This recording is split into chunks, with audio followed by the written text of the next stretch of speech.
Ho, ho, ho. It's snowing outside here at the North Pole, and we were just outside, myself and Mrs. Claus, as well as some of the elves, and we built a beautiful snowman, which reminded me of one of my favorite stories, the story of Frosty the Snowman, who came to life one day. May I read that story with you? Please join me. Frosty the Snowman. Frosty the Snowman came to town one bright, cold winter day. The first real snow of the winter had fallen the night before. In the morning, out came the children, and they started to roll snowballs. Round and round the snowy yard they rolled the snowballs. Soon they had two fine big ones. Round and round the yard again, there was a little snowball, just the right size for a snowman's head. Billy ran home and brought two bits of coal to use for the snowman's eyes and two bits for his buttons. Sally gave him a button nose and an old straw broom. Tommy brought floppy galoshes and a scarf for the snowman. And Joe brought him a pair of old red mittens to wear. They dressed the snowman up. Now we had a hat, said Sally and Joe, so they all began to look around. Sally found an old cap, but it didn't look just right. Billy found a battered felt hat, but it still didn't seem quite right. Just then, down the street, came the whistling wind, and it blew a shiny top hat to their feet. Just what we need, cried Sally and Joe. It's like magic, said Billy and Tommy. It was Tommy who picked up the shiny top hat and put it on the snowman's head. Zing! Tommy's hand sprang back with a shock. It is magic, gasped Tommy. So it is, said a voice in a deep, chuckly voice that they had never heard before. And a pleasant sort of magic, if I do say so myself. It's the snowman, whispered Sally. And so it was.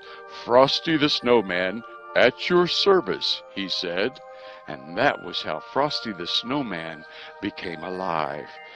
If you have never had a snowman for a friend, you can't begin to imagine all the fun these children had.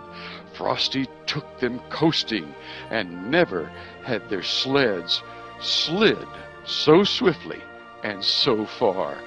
Frosty helped them build the snow house, and never had the blocks packed so firmly and so well. They all went out ice skating, and the magical part was that while they were with Frosty, the children could stay out and play in the snow and never get shivery cold. Was it Frosty's warm heart or his magical smile? Whatever it was, they thought it was fine. Each morning when all the children came out to play, Frosty had a wonderful plan all set. One morning he said, let's go shopping today. I've never seen a store, you know. So they all joined hands, and away they skipped off toward town where the shops stood in rows. It was fun showing Frosty around. He thought every window was wonderful. All around the town they led Frosty that day, while the warm wintry sun shone down. Soon they came to a corner, and around the corner came a warm, gusty wind. Off went Frosty's hat, and away went Frosty after it. Then tweet sang the traffic cop's loud whistle. The children could not follow Frosty because traffic was streaming by. Buses and trucks and cars. You must always be careful near the street. Tweet went the traffic cop's whistle again.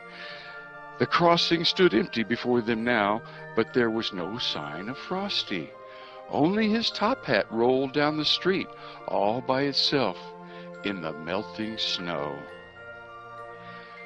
Mr. Policeman, the children cried, where has Frosty the Snowman gone?